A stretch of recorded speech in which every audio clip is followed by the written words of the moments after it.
दोस्तों बहुत बहुत स्वागत है आपके यूट्यूब चैनल मोटिवेशन की मसाल में, जहां आज हम आपको दिखाने वाले हैं पूरा फॉर्म फिलअप कर करके यूपी होम गार्ड की वैकेंसी जो आ गई है पंफर भर्ती 41,424 भर्ती। तो दोस्तों उसमें कैसे आपको ओटीआर करना है, कैसे क्या अप्लाई करना है, आपके ज़िले में कितनी क्या पोस्ट हैं, सब हम आपको बताने वाले हैं। तो आप जिस ज़िले से हैं वो ज़िला आप कमेंट में लिख दीजिए, उसकी पूरी डिटेल हम आपको बता देंगे।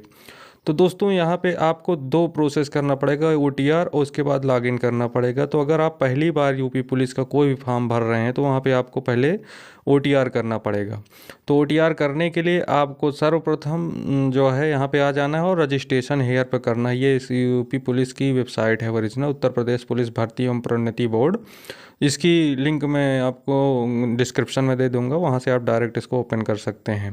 तो हमें पहले रजिस्टर हेयर पर क्लिक करना पड़ेगा क्योंकि हमें पहले ओटीआर करना है। तो यहाँ पे जैसे हम इसको ओपन करेंगे आपको सबसे पहले ईमेल आईडी मांगी जाएगी। तो आप अपनी ईमेल आईडी उसको जो है नोट करके रखिए और यहाँ पे अपनी ईमेल आईडी दर्ज करना है आपको, और आपसे मोबाइल नंबर मांगा जाएगा, उस दोनों पे ओटीपी जाएगा, उसको डाल करके सत्यापित करना पड़ेगा। तो ईमेल आईडी और नंबर डाल के आप वो वेरीफाई करके फिर नीचे आइएगा। आप आपसे आधार से करना है कि डिजिलॉकर से करना है, आधार और डिजिलॉकर जो भी आप जो है आपके पास, उससे कर सकते हैं। नाम आपका क्या है, जो हाई स्कूल की मार्कशीट के हिसाब से। तो जो 10th का आपका रिजल्ट होगा उसकी सेम जानकारी इधर फेच होगी और उसको साइड में आपको वही चीज़ डालनी पड़ेगी। नाम आपका मिलता हुआ रहना चाहिए, नाम, डेट ऑफ बर्थ, जेंडर क्या है, और उसके बाद फादर नेम, दोनों में आप डाल के फिलअप कर करके प्रोसीड पे क्लिक करना होगा आपको। इतना सब डिटेल ध्यान रखिएगा कि आपका मैच होना चाहिए, उसके बाद फिर प्रोसीड करना है। प्रोसीड करेंगे आप तो नीचे आपको पासवर्ड बनाने को आ जाएगा। तो पासवर्ड आपको कम से कम 8 डिजिट का बनाना होगा, और कुछ ऐसे बनाना होगा कि जिसमें स्पेशल कैरेक्टर भी हो, कोई स्मॉल लेटर भी हो, कैपिटल लेटर भी हो, और कुछ नंबर भी हो। तो दोस्तों पासवर्ड में लोगों को बहुत परेशानी होती है, वो रिसीव नहीं करता, पासवर्ड बार बार एरर बताता है। तो इसलिए पहला अक्षर कैप्स आप जो है कैपिटल करके, छोटा फिर @ वगैरह लगा कर कुछ नंबर डाल दीजिए, और उसके बाद फिर से वही को कंफर्म करके प्रोसीड कर दीजिए। अब देखिए दोस्तों यहाँ पे आपकी डिटेल खुल जाएगी, आपका नाम, जन्म तिथि, जेंडर और पिता का नाम। इसको जो है अगर आप कुछ गड़बड़ी है तो इसको आप पहले से एडिट कर सकते हैं, नहीं तो क्रिएट अकाउंट पे क्लिक कर करके इसको प्रोसीड कर देना है। और जैसे आप इसको प्रोसीड करेंगे आपका अकाउंट क्रिएट हो जाएगा। तो दोस्तों आपका अकाउंट सफलतापूर्वक क्रिएट हो गया, इस चीज़ का पॉपअप भी आ गया है। अब इसको हम ओके करके लॉगिन विथ अकाउंट पर क्लिक करेंगे। हमें लॉगिन करने के लिए बोला जा रहा है। आपके पास डिजिलॉकर से भी कर सकते हैं और अकाउंट डिटेल से कर सकते हैं। यहाँ पे आप अपना मोबाइल नंबर डाल सकते हैं, ईमेल आईडी डाल सकते हैं, और पासवर्ड जो आपने अभी बनाया है उसको डाल करके इसको लॉगिन करना है। दोस्तों कैप्चा ऑलरेडी इसमें फिलअप होता है, वेरीफाई रहता है, बस आपको अपना मोबाइल नंबर और पासवर्ड डालना है और सीधे लॉगिन पर क्लिक करके लॉगिन हो जाना है। हो जाने के बाद आपसे ये जो है ऑनलाइन एप्लीकेशन पर आपको क्लिक करना है। जो इसमें होम गार्ड की जो है देखिए PRPB होम गार्ड जो है लिखा हुआ है ना, तो यहीं पे जो है चेक बॉक्स टिक करके अप्लाई पर क्लिक कर देंगे। और जैसे ही आप अप्लाई पर क्लिक करेंगे आपको एप्लीकेशन फॉर्म ओपन हो जाएगा। अब इसको फिलअप करना है आपको। तो इसमें पर्सनल डिटेल आपकी ऑलरेडी फेच रहेगी, बस आपको यहाँ पे मदर नेम डालना पड़ेगा। मदर नेम डाल दीजिए। मदर नेम डालने के बाद आपको यहाँ पे डालना है आप मैरिड हैं, अनमैरिड हैं, डाइवोर्स्ड हैं या विडो हैं। तो अनमैरिड हैं तो अनमैरिड डाल देंगे। क्या आप यूपी के मूल निवासी हैं, तो इसमें आप जो भी हों इसको सिलेक्ट कर लीजिए, हाँ तो हाँ। अगर इसमें आप मूल निवासी हैं तो आपको मूल निवास प्रमाण पत्र था डोमिसियल सर्टिफिकेट अपना डिटेल रख लेना है, उसको सिलेक्ट करना पड़ेगा।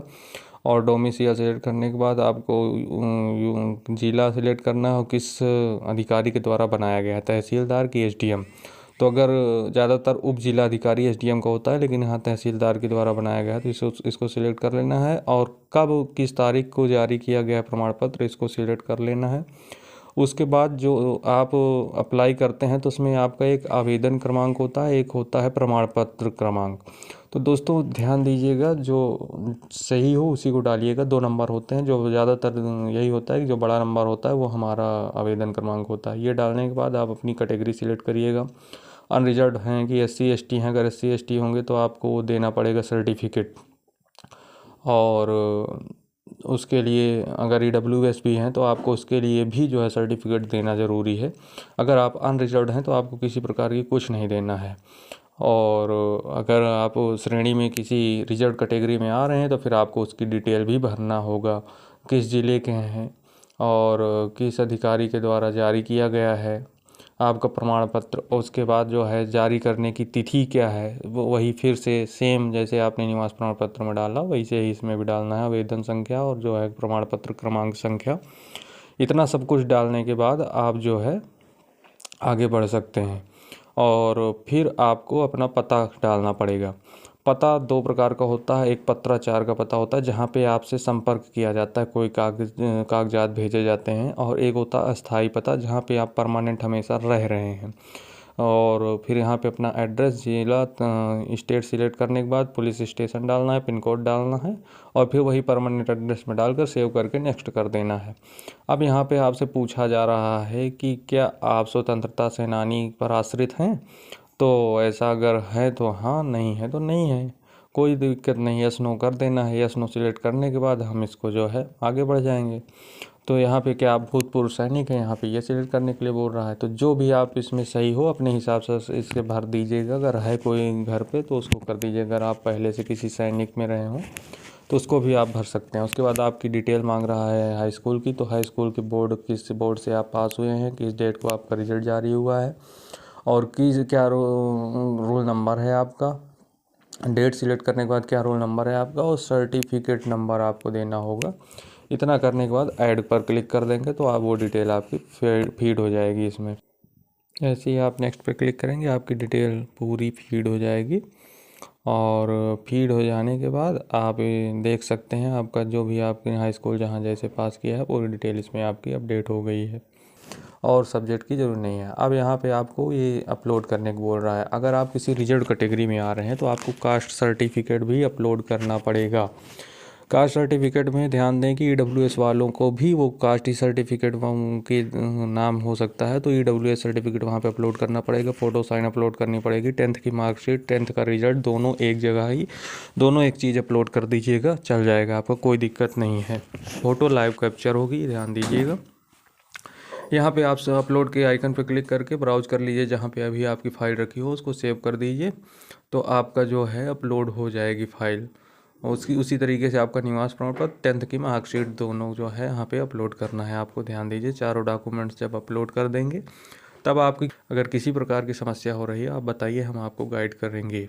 ये सब फ़ोटो साइन अपलोड करने के बाद आपको पूछा जा रहा है कि क्या आप NCC सर्टिफिकेट है आपके पास, अगर है तो यस कर दीजिए, अगर नहीं है तो नो कर दीजिए।